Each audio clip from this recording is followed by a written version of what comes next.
All right. Good morning, everybody. Welcome to our CERT presentation this morning. This is one of our only or few Zoom presentations this summer. Everything else has been in person, but thank you for Zooming in. Today, we wanted to give you a student perspective on how to get ready for a PhD program. And we've invited a guest speaker, Matan Shtepel. I hope I didn't mispronounce that, Matan. Yeah, that's all right. That's not bad. All right, awesome. And he just graduated from UCLA with a computer science and math degree. And he is a junior cryptography researcher. So he's been doing research for the last 2 years of his undergraduate degree. And he is also a transfer student. So he transferred into UCLA. And so he had that unique experience of coming in, not being on campus the first 2 years and having to kind of jump into research, like, right?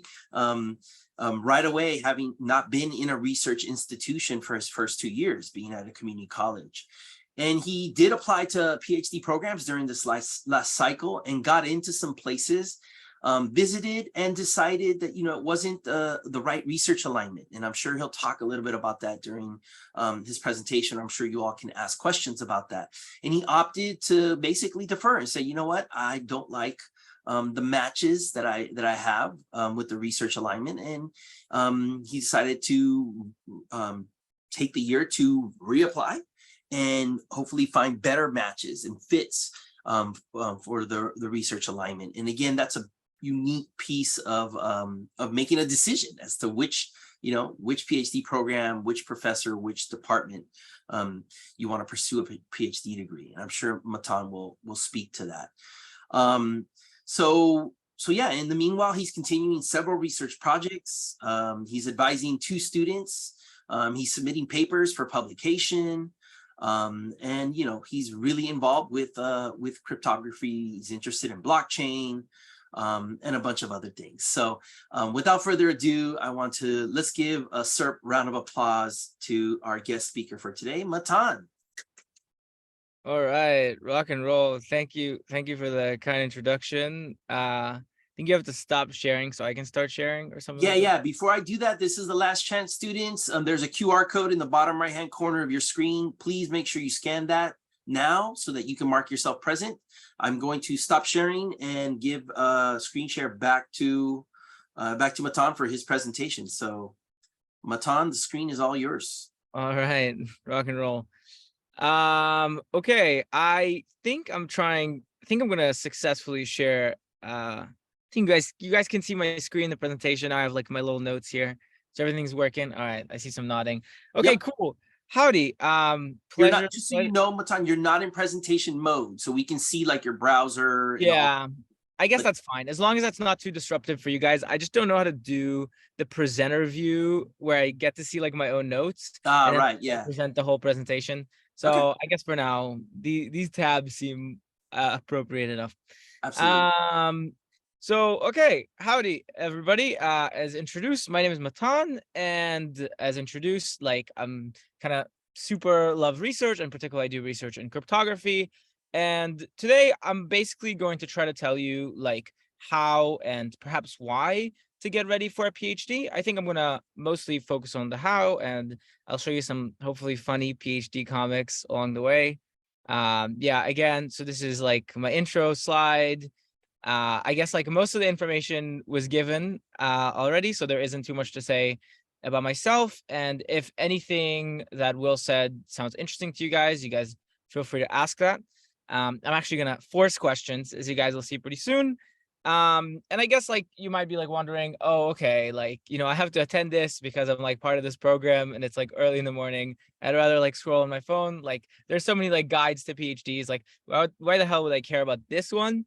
And my point of like why you should care about this one is like there are a lot of guides to PhDs and people who know better than I do like the inner workings of academia and are more accomplished researcher. So you might think that their advice is worth more.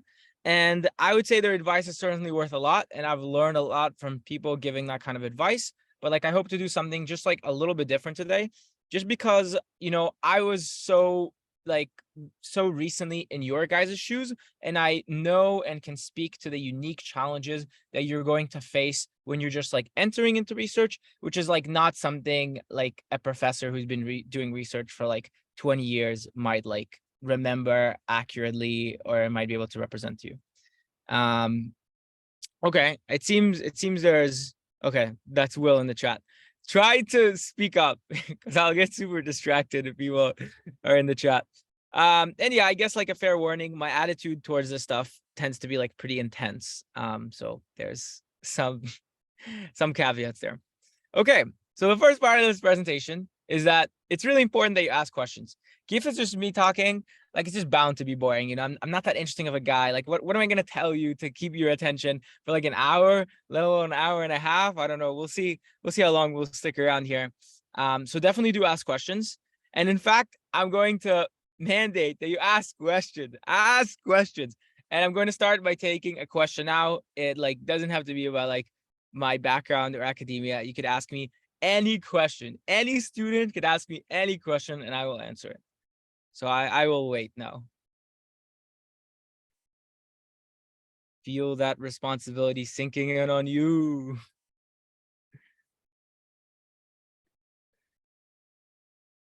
You won't call my bluff. I will actually wait for a question. This can take a long time. You could literally ask me about my breakfast, guys. What's your life story? Thanks, Josh. That's super deep. My life story, man. What could I say? I'll try to answer in less than a minute. Thank you for the deep question. Do try to say it out loud next time because that's more fun and interactive for me. My life story. I was born in Israel. I moved around in Israel and then I moved here when I was 12. I came to East Bay. I didn't like really care about like academics, but I was like kind of technical. And I went to community college after high school. And I was lucky to have like a really great professor in community college. I guess this ties into like the academic stuff. So thanks for the question, Josh.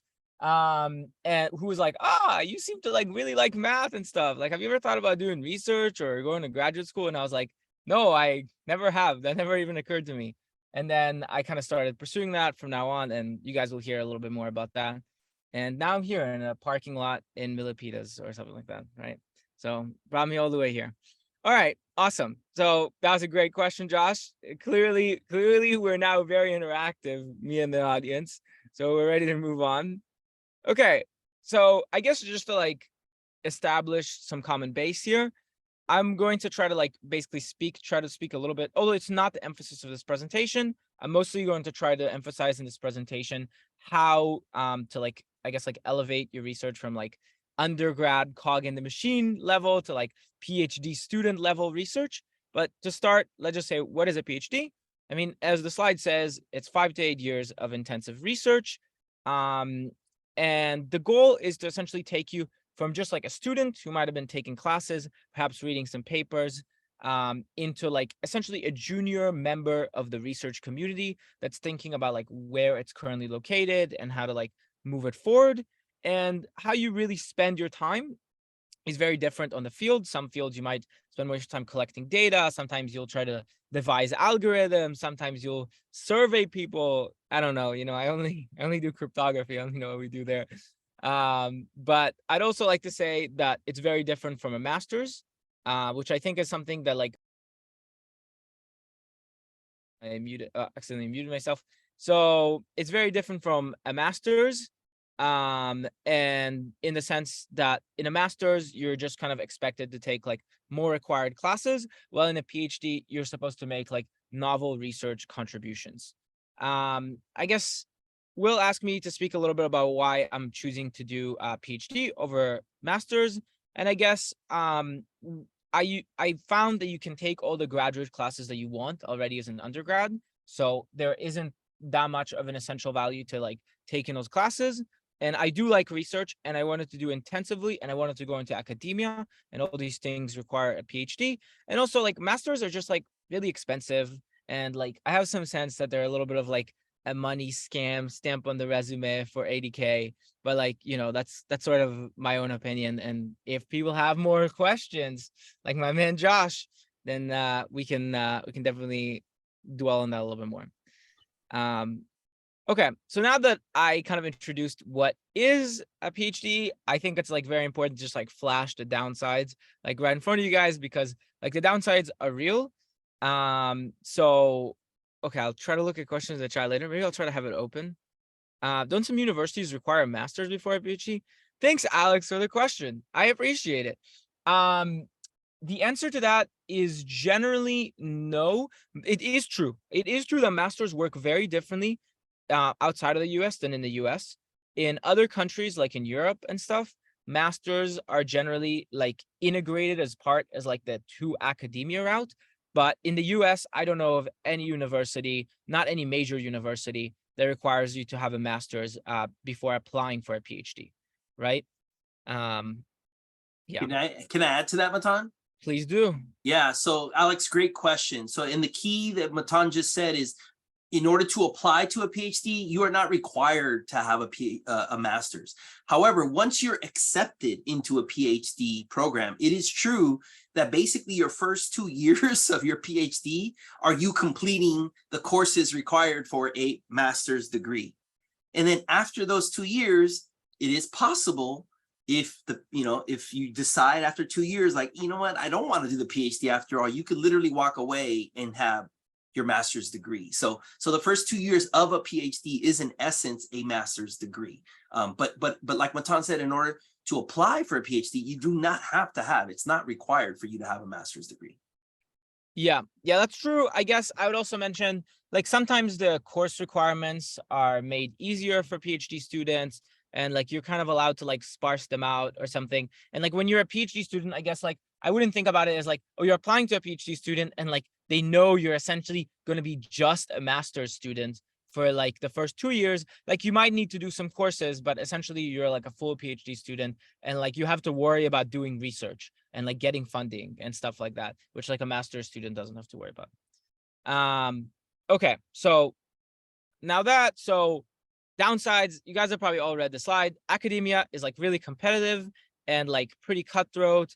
And like, even though there's like this picture of like, oh wow, you get to like explore whatever topics you just want and stuff, like particularly if you want a future in academia, then there's like some constraints about like solving problems which like other people care about and will like get you good publications. And also, like, while you're in school, you get paid like very, very little. Like, people going to do in a PhD are usually like pretty qualified and could like command high wages in the labor market, but they command much lower wages in the PhD student market. I think it, just to give you like a figure, I think in CS, a PhD student makes about 40K a year, would be like somewhere around the median, I think, in some university. Maybe that's even a little bit high, right? It also depends on like where the university is and how expensive it is, but just to like throw some number out there. And I guess like you spend your 20s, which is something like underrated. Your 20s are a special time, and you are going to spend like all of it being essentially a PhD student. So those are some downsides. Also, PhD comics is linked here, which like I love, and we'll put like some stuff throughout the slide.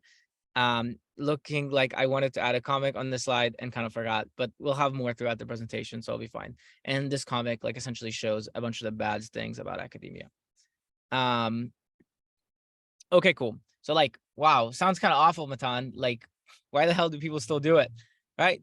I think the good reasons to do it is that you really love the subject matter, right? You really think that the research you're doing can be like really either fulfilling to you or like somehow like helpful to the world. And some people expect, well, I mean, you would expect to command like higher wages after you finish your PhD, although sometimes there's like a cost to doing your PhD and you could have commanded higher wages by just being in academia more. And that really depends on your discipline and worth checking out. I think there's a lot of people who do PhDs, in my experience, also for like quite like not the right reasons, which is like wanting other people to think that they're smart. And I guess like ego is probably like involved in everything, including for me and for everything, but at least checking that that's not your main motivation is like generally a really good idea. And I guess what I want to do is like sort of written on a slide, and yeah. Okay. So now you're probably asking yourself, in case you're like actually listening or watching, which I have no ability to gauge, but I'm sure is the case. Should you do a PhD, right? I just gave you like a bunch of trade-offs, and now you're like, well, I guess I'm doing research because I'm kind of thinking about it. Like, how should I know? And I guess the answer again is already on the slide, spoiling it for me. So if my attitude towards this is that like, if you really, really love your research and like you think that it can be impactful, or I mean, I think even just loving your research like a lot is really sufficient, because particularly if you're doing like a STEM PhD, which I think is like, right, everybody here STEM, then the skills that you will gain during a PhD will be helpful in the job market. And as long as you don't feel like, oh, I didn't get that position in academia, or I didn't publish as many papers as I wanted to, like, and you just look at it and be like, yeah, like I suffered a lot, but it was the kind of thing I wanted to do, then I think like doing a PhD is like still a good idea, because the opportunity cost like is not so high. Like it's not like doing a PhD in like German literature and like, you know, they haven't opened that new German literature factory yet, so I'm not sure where you'd get hired. Um, okay, I guess like any questions on this? Perhaps Josh or Alex wanna ask a question? Just start saying some names from the audience. Kate, Laura, Jenny, Marcus. Questions? I like wait another minute at least to like make you guys feel like awkward, maybe compelled to like ask a question. Thank you very much for the enthusiasm. I got a question for you, Mr. Matan. Matan, yes, perfect. Okay. Who am I speaking to? I think for some reason This is I'm pinned. Ben. I can't. Can you see me? Yes, hey Ben. Great. Okay. I got a question about kind of navigating the finances of a PhD. You said something Okay. earlier about kind of like an opportunity cost. Like you could have made more money during your 8 years or 5 years as a PhD. Can Yeah. you talk a little about how this varies from field to field? Yeah. I think that's interesting. I don't know. Is there anything else? Sorry, I like kind of cut you off a little bit. Okay, cool. So I would say I mostly know how it works in CS and math. I don't know exactly how it works in other fields, but I guess in general, in fields where there's like big, many corporations, I would suspect that like sometimes you can go into industry already and like, you know, have like the skills of like an undergrad, but like if you get a good job from undergrad and you work hard at it, then you'll like gain reputation within your own company and can like advance forward. And like I guess like finishing a PhD and then applying for jobs kind of allows you to like get sort of different style jobs which like they might not be like literally research, but they might have like some more like applied research slash like open-ended aspects, which generally could also be well paying. But I think there's a trade-off there, and like that it really depends on your field, and that you should try to check with the people from your own field. Like your professors, for example, might have an idea. And like I can't comment on like exactly what happens in like electrical engineering or like civil engineering or anything like that. Yeah, great answer. Thanks, Matan. And great question, Ben. It is very much field specific, and you should talk to people in that specific field you want to get into. I will say this, that, you know, at the end of the day, you know, looking at the cost benefit analysis, you are essentially getting a PhD degree for free.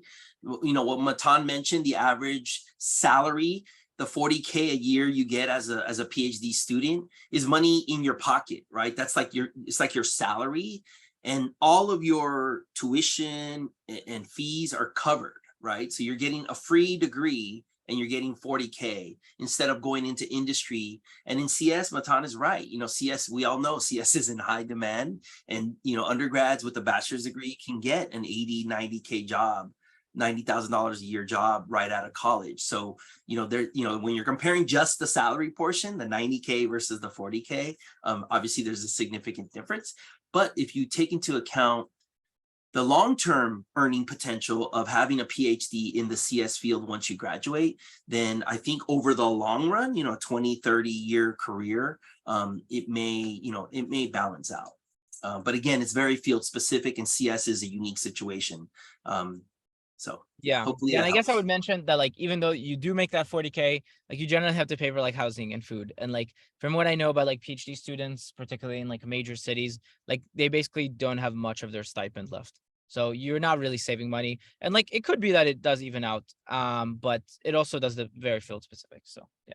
Thank you for the question, Ben. And yeah, dude, so much appreciation. All right. I had like a little, yeah, I'm just trying to go back to this as well. Okay, perfect. All right, cool. All right. Next up, right? I guess like now you guys like definitively know if you want to do a PhD. So some of you guys said no and like probably just zoned out. And then like some of you guys said yes or maybe, and like we'll keep going, right? I mean, I guess even if you said no, I think the last point, what it really means is like you need to know if you love your research, and knowing if you love your research is a thing that you find out over time. And like there's a chance that you will find it like more fulfilling if you do it for longer, or like less fulfilling if you do it for longer. And that's just something you have to check. And I guess I want to make like another like important disclaimer, which is that there's a really big difference between like loving your area and loving your research, because like learning in a classroom and learning through research are like completely different experiences. So, and like it's often like there's people who like one but not the other. So okay. So how to get into a PhD program. Wow. Okay. Well, ambitious slide.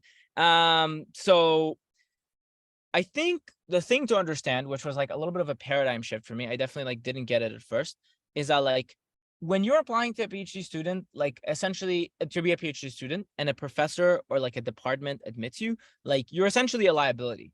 Like they're committing to pay your salary for a time, and like they don't really know you a lot of the time, and like their goal is essentially to mitigate that risk and like have the highest probability that you are a good PhD student. And what that generally means is like producing publications, but like also like not biting other PhD students. Like they wouldn't be very happy with like the lawsuits and all that stuff. So again, I think people and professors in particular who are like research experts know that there's like a very big difference between being like excellent in the classroom, right, and being excellent in the lab, I guess, or it just seems more fitting, although not all research is in a lab. Mine really isn't. And because they know this, right, like they will care about your grades, right, which I think is like what people think like people care about like most generally. But like this is not going to be their topic of most emphasis, because like I said, they know the difference between like those skills. So the first thing that they're going to look at are going to be like your research, and in particular your publications if you have any. Maybe we'll talk a little bit more about like publications in a bit.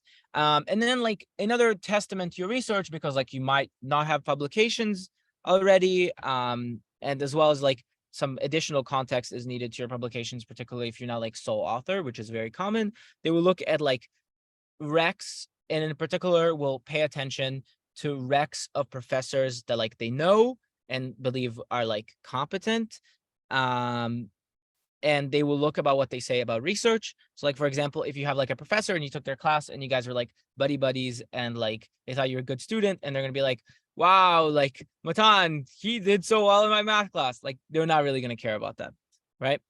Another thing that they will actually care about is fellowships. Fellowships are like a whole another complicated story. And like often you wouldn't really know, particularly if you're applying from undergrad, what fellowships you're going to have when you're going into your PhD. But if you have fellowships, which means that like somebody else will pay your school tuition, then that's like a big plus for them, right? Because that like minimizes investment. Okay. So, right, like what we just said, the takeaway essentially means that like if you want to get into a good PhD program, the number one thing you should do, and like almost the only thing that matters, which is like in contrast to undergrad, where like people want to see that you're like a balanced being that can like think in like multiple levels and like has like community service and stuff. Like almost the only thing that matters is like your research. And you should and thus you should like invest most of your effort, if not like all your effort, into your research if you're interested in applying to PhD programs. Like it's essentially a sort of a job interview. And I felt like citing Eliezer Yudkowsky here because like rationalist rule, and like it's kind of a funny picture, and like you could read this quote about like holding yourself to a high standard, which will like come in relevant. I'll ask for questions now for another minute and like get some awkward suspense for questions.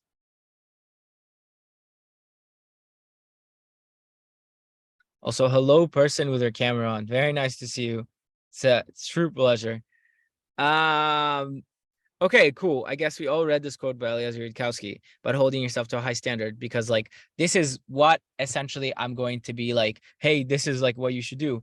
Like you have the option to do like undergraduate research, and you could have the option to do like PhD level research. One like will take more effort, and like I claim that what you should do is like hold yourself to a high standard, and try to do the PhD level research. And like I guess like let me try to kind of like explain what the difference is.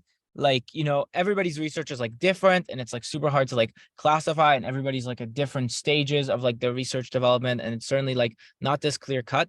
But at least from like my outside observation of like undergrads doing research, like I feel like they can roughly be divided into two classes. One of those classes are people who are doing like undergrad level research. And generally what that means to me is like, oh, I'm part of like this and this lab. Like sometimes, you know, I get some money and I spend a couple hours a week like at this lab. I have like some tasks, and like essentially the way it like looks like to me is that like you're essentially a cog in a bigger machine. Like a professor had like an idea that this data could be used in this way, but like, you know, it would be like time intensive for his PhD student to do it. And like, it might not necessarily have like a payoff, or like just might be like an interesting thing to the professor. So they'll be like, okay, like clean this data and like graph it and like, let's talk about it or something like this. Right. In which case, like you're like more like a small part of like a big project. And like, I think a lot of the time, like what undergrads do, which I think is like wrong, is that like they're like, okay, here's my task, I'm gonna do it, I'm involved in research. But like being involved in research like means like understanding like your entire project, as well as like knowing where it stands in like the context of your literature, and like thinking about moving it forward, right? The research part is like not actually like okay, there's certainly some importance that should be placed on this as well, but like some substantial part of the research part is like not the part where you're given a task and you're like crossing it off the list and like progressing forward, but rather it's like the part where you're like, I don't know what to do, I'm gonna have to like come up with the next thing to do. Okay, so I think all the things that I said here are like important for like, I guess like there isn't like a clear separation, but like if you're like trying to ask yourself, oh, like am I doing like PhD level research or undergrad research? Like you could like kind of find out if you're doing these things, and these are all like pretty good like tells or indicators for like figuring that out. So okay, cool.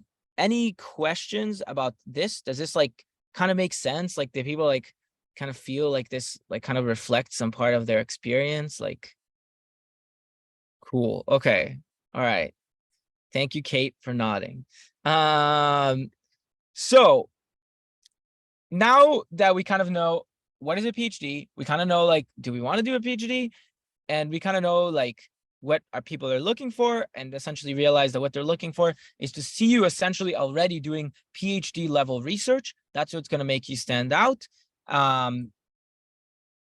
Like now I'm going to basically try to explain like how to do that, which is like kind of hard and like very field dependent, but I'm going to be trying to give like some particular like tricks and tips that I think like might help you guys to do that. And like, yeah. So, okay, cool. Like, I guess like all of you guys have already gotten started since you're here, which is like totally awesome. Thumbs up for you guys. And as you can see, one way to get started is research programs for undergraduates. And there are a bunch of these research programs that the UCLA Undergraduate Research Center like links to or runs. And like Will is a great person to talk to if you want to like find out about more of those. So definitely do that. So that's one way to get an undergraduate. That's one way to get involved in research. And it's like a great way to start. I think another great way to start, which has some particular advantages, are starting by taking graduate classes. Okay, so this is my boy, Professor Rafael Ostrovsky, my cherished advisor. And the way I started working with him, my story essentially goes like this. Right, you guys remember the great question that I was asked by Josh. Thank you, Josh. Was like, what's my story? And we basically got to the point where I was like in community college, and then like I was a year in community college and I transferred here. And I was like, wow, okay, I really want to do like research, and I want to do it in theoretical computer science. And then like I of course emailed, like I started doing research with this like super adjunct professor who was teaching like one of my summer classes. But like I wanted to like step up to the next level and like do more research and stuff like this. So I emailed like every professor at UCLA, which had like the word theory on like his website. And basically I got like one reply maybe, and he was like, sorry, no. So I was like, kind of sucks, but you know, not giving up. So what I did in my first quarter at UCLA, which was fall 21, I signed up for Professor Ostrovsky's graduate class, and there was like some convincing involved to like get in there. And like I did some preparation. I essentially like studied the entire like theory curriculum for at UCLA, and I took the class, and it ended up being like a really rewarding experience because like the class was like really intimate. I think we were like maybe 10 people and Professor Ostrovsky, and like they were like his PhD students and stuff like this. And I basically like through going to like his office hours and like being in that class to start with, I kind of managed to get him to take me seriously. And eventually to do research with me, as well as like I was exposed to like a bunch of topics which are not like, you know, like ancient undergrad curricular, but like current open questions. Most of them are pretty hard open questions and not really great research questions, but like it at least gets you like exposed to like what you should be looking at. So that's how I got started. As anybody, I guess by like a raise of hand or by yelling, thought about taking a graduate class or like has taken a graduate class and like has some experiences with that? Okay, not everybody all at once. Well, I guess like I really recommend it. Like you're gonna find that they're more approachable than you think, and I think like a lot of like the interesting topics, at least I can attest. Like I mostly took CS theory graduate classes, and a lot of the interesting topics start there. And you'll also find more undergrads there than you think. So I would recommend that. Can I say something too, Matan? Something that you like your third bullet on this slide, I think is really important. When we're talking about cost benefit analysis, you know, as a senior level undergraduate, you can petition or enroll in these master's level courses, and you're basically getting a free master's level course for your undergraduate tuition that you're already paying anyways, right? So you literally could take one class a quarter of your junior and senior year of master's level coursework and almost walk away with half of a master's degree. So, you know, like you can get a lot of bang for your buck, so to speak, you know, it's talking about cost benefit analysis. So I just wanted to point that out, that you know, if you're up for it, and again, these are graduate level courses, right? So there are challenging, you're going to have to do a lot of learning on your own, but you've done that this summer, right? You've had to do lit review. You've had to learn all the background information to onboard on your research project. So you're capable and able to take in all this extra learning on your own. So, so yeah, I think it's a good strategy to get some, you know, master's level knowledge for undergraduate dollars.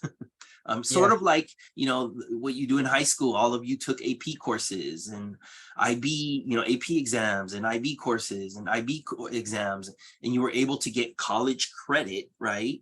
For those $50 AP exams, when a semester, a quarter at UCLA costs, thousands of dollars, you could get, course credit for $50 AP exams. So it's the same kind of idea, right? So anyways, I just wanted to point that out because I think it's an important thing to stress. So thanks, Matan. Sorry to interrupt.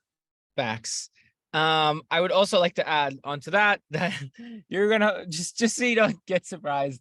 UCLA won't double count both your undergrad, like your grad classes, both for like doing a master's degree or even a PhD, and for your undergrad.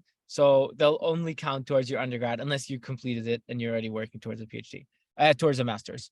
So yeah, but it's still totally worth it because like that's like, I don't know, to me it seems like what you're going to college for is like not to take classes with like hundreds of people with like, like a set textbook from like a bunch of time ago, but like to engage with like the recent minds and like see the recent topics, as well as like graduate courses are like a way to like acquire like a specialization, which people like in industry appreciate, that instead of like being like, I guess for my area, like blank software engineer, you're like some sort of like cryptography specialist. And like I guess speak for myself, I feel like that has given me like some opportunities that I wouldn't have gotten otherwise.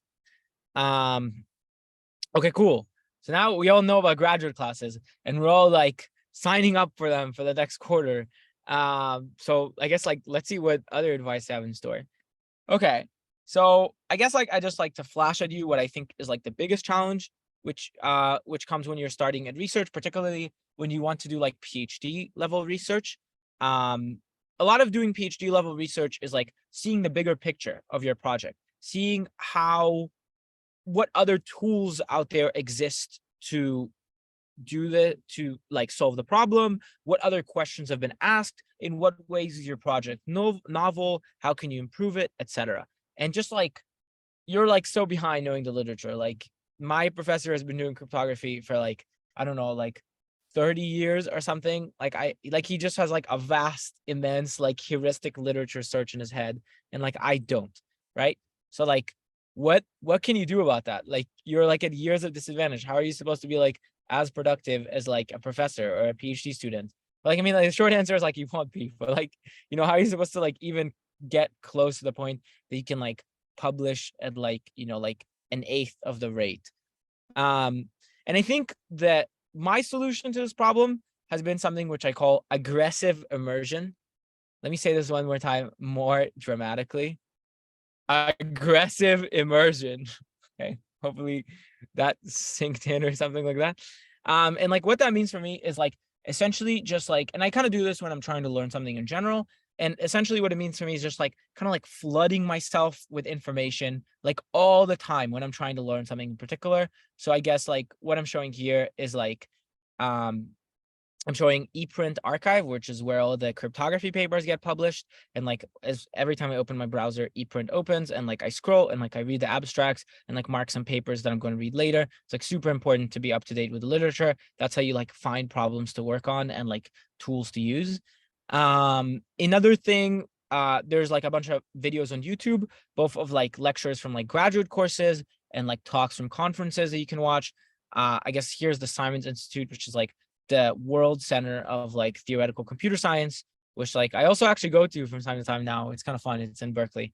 It's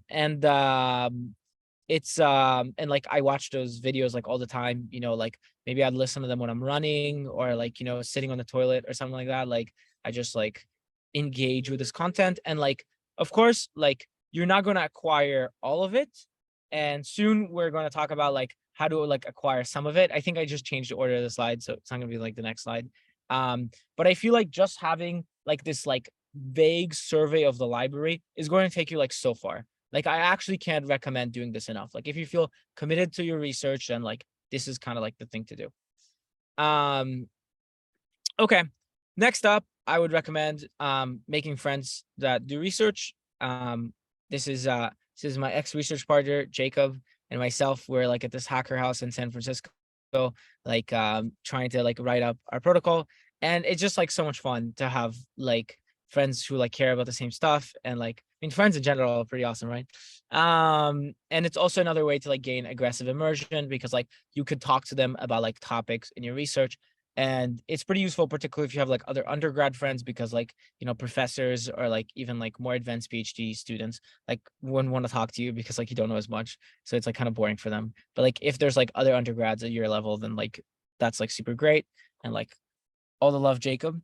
So another advice is like go to events, conferences, lectures, motorcycle funerals. I mean, you maybe you could skip the the latter, but like, you know, you could at least do the formers.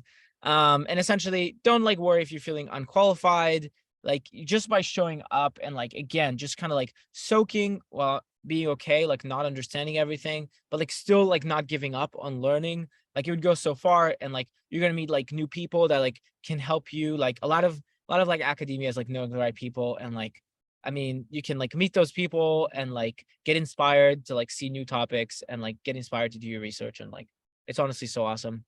It's just fun as well. You know, it's kind of makes you kind of nervous at first, but like it's really fun. It's totally worth it.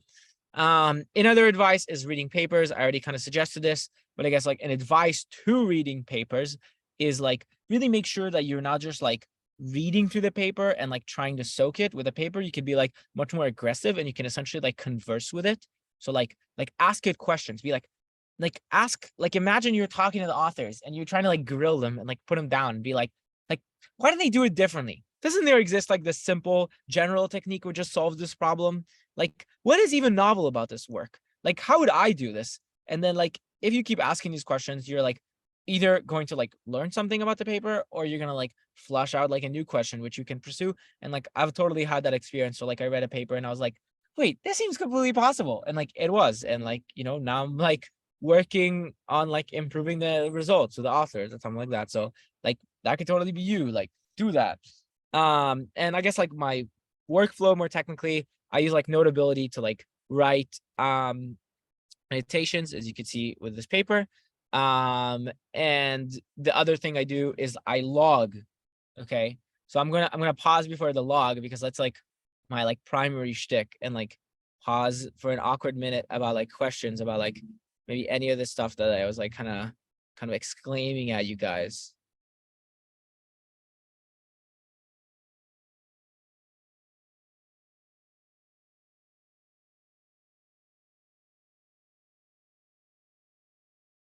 Yeah, I'm kind of making it awkward on purpose to try to fish out questions. Sorry. Okay. Since it was all at once, I think we'll just keep all those great questions to the end. So okay, right. So I said another thing, your Notability to log. I'm gonna say it more dramatically. Log. Because like this is my number one personal tip. Like I absolutely love this. Like I think this is like one of the more like distinctive things about my workflow, which I think helped me a lot. And I think like it's pretty universal in the sense that it can help others. So like I just like have this like humongous Google Doc where like, I mean, I actually log like everything about my life, but I also log about research. So like this is like just like this ability to be like, oh, I finished like watching this YouTube talk when I was running, and like, you know, you probably didn't soak everything, but just like writing down like a few bullet points and like key ideas that you took down will like make this knowledge like persistent, that like in a year from now you could be like, wait, how do they build pseudo random functions from LPN? And you're like, pseudo random functions from LPN, and like usually like the Google like docs like key search won't be good enough, and like you wouldn't be able to find it, but you know, sometimes you would. As well as that, like it actually gives you like fantastic processing to your brain, and like it's almost like a research partner for me. I'm like, oh, I'm gonna do this, I hope to do that, blah blah blah, and like I found it like immensely productive. So definitely try to log. This is another way to like make your soaking of knowledge like more effective and getting caught up on the literature more. um Another thing is like your relationship with your advisor, which I think like I kind of see most people doing it in a way that I think is like not the right way, which is like, oh yeah, my advisor has like a weekly meeting. Oh yeah, he missed it. Oh yeah, my advisor isn't like really telling me what to do right now, but like still paying me. So like I'm not really gonna do much. But like the idea is like your advisor is like not really your boss, even if they're paying you. Like they're really busy and like they care about like a billion things, and usually you're like not the top priority. So like you have to like really make sure that you're like the one pushing them around. Like I email my advisor like probably more than he would like, and like meet with him more than he would like. And like it's just a way to like one, like get more results, get more progress, move things at your own pace, be like more intense, but like also a way for them to like appreciate you more. Like, okay, no promises on getting appreciated by your advisor. That's like a pretty difficult task, frankly. But like at least some advisors will like appreciate seeing you like put like immensely hard work. So yeah, I would definitely recommend like making that mental twist about like the way that you see yourself and your advisor's relationship.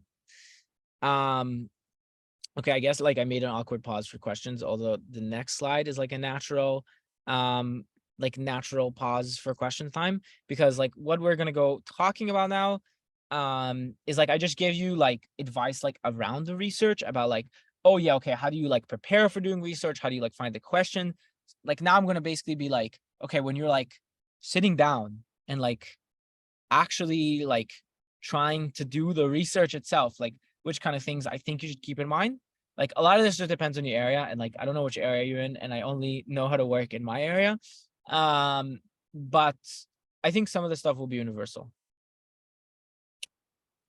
Rock and roll. All right. Cool.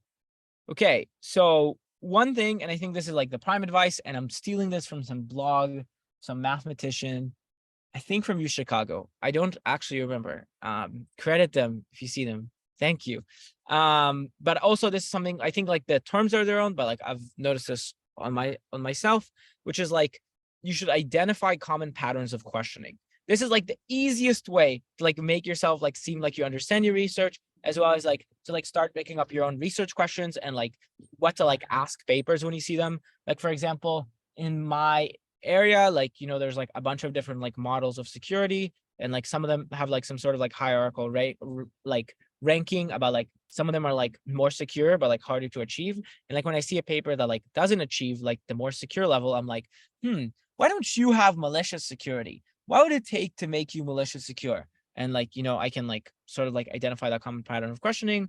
And like this is also a great way to talk to experts, because you usually wouldn't be able to like shock them with answers, but maybe you'd be able to like ask them a question they think is interesting. So that's like a great starting point.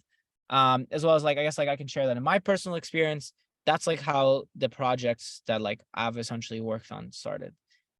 So sometimes your advisor will give you like a general direction they think is good, but like not a particular question. I think that's pretty common. And like by identifying common patterns of questioning, you'll be able to like find your own path. And like, I mean, I guess I'll mention again that like or for the first time, that like when you're applying to PhD programs like love seeing you like have that independence, because like that's what they want you to get in the end. So if you already have it, fantastic. Go ahead, Will. Yeah, I just want to plug next week we're having a workshop titled basically outlining the difference between a personal statement, like what you wrote to get into a bachelor's degree university, versus a statement of purpose, which is what you have to write to apply to graduate school, right? And the statement of purpose is all about what Matan is talking about here. Is like, what are the questions that really intrigue you, right? What are the research areas that you're curious about? What are the questions that you hope to answer, right? Like, and what new knowledge, what new innovative, novel questions are you trying to answer that are going to push the existing knowledge forward?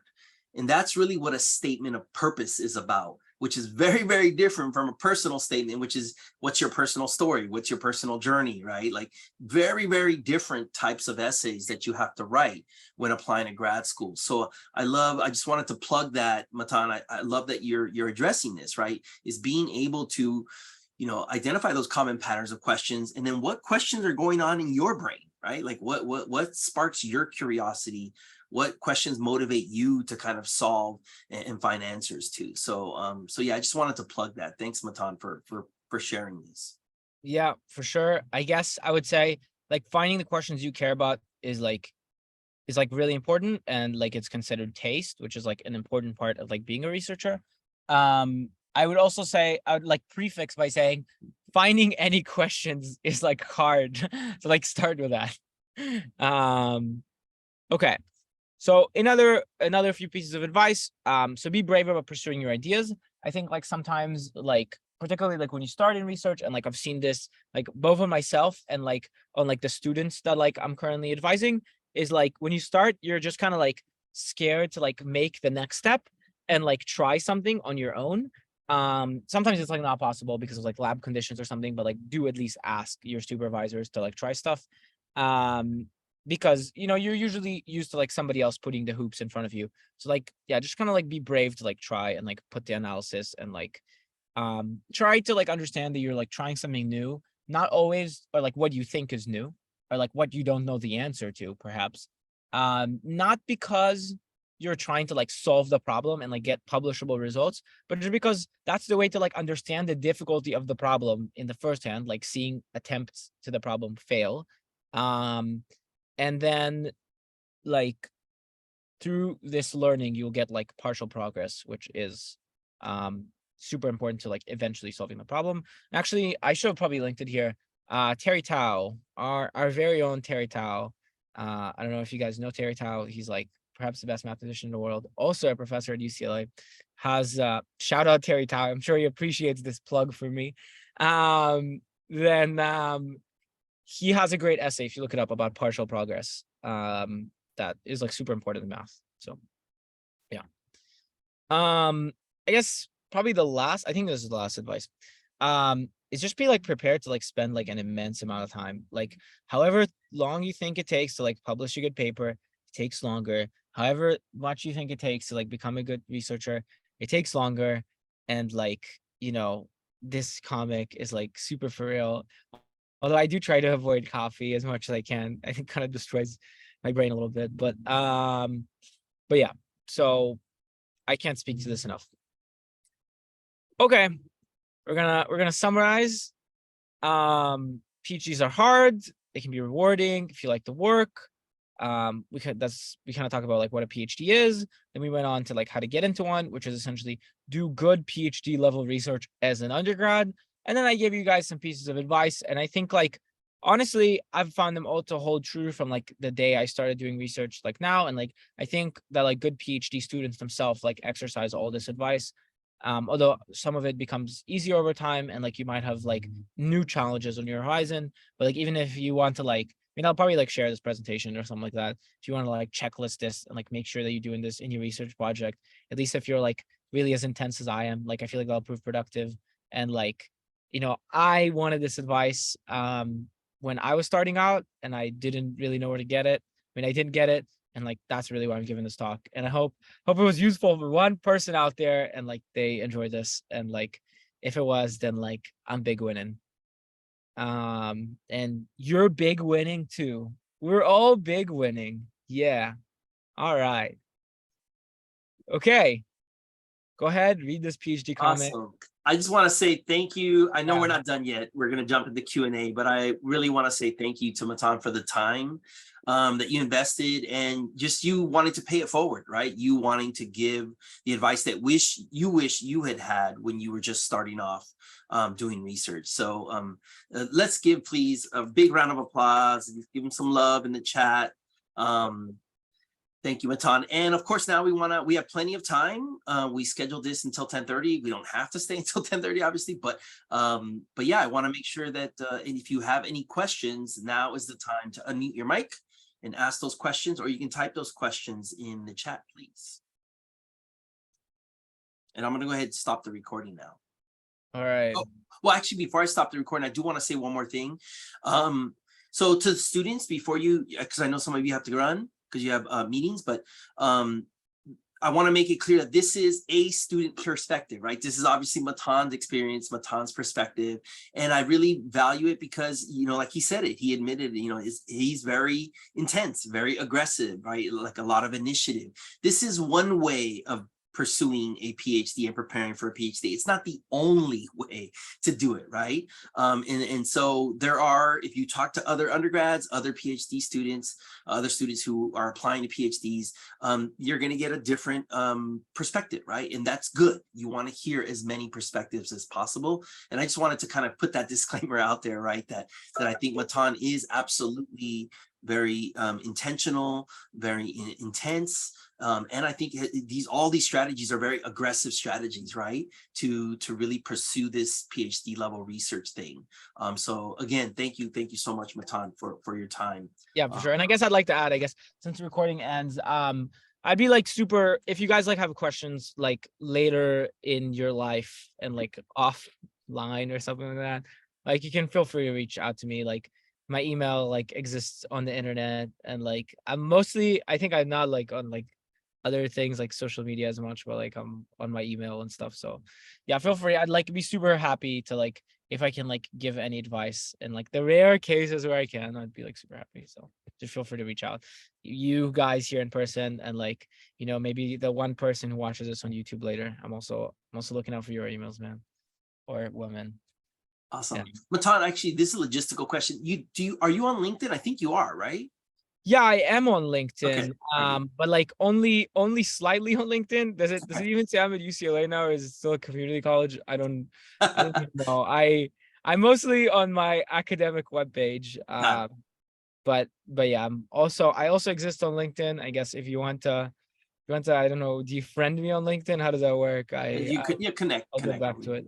Yeah, I'll get back to it, and I'll click yes on everybody. Awesome. All right. Well, I'm gonna stop the recording here and open it up to the audience for questions. So go ahead, please raise your hand or unmute your mic.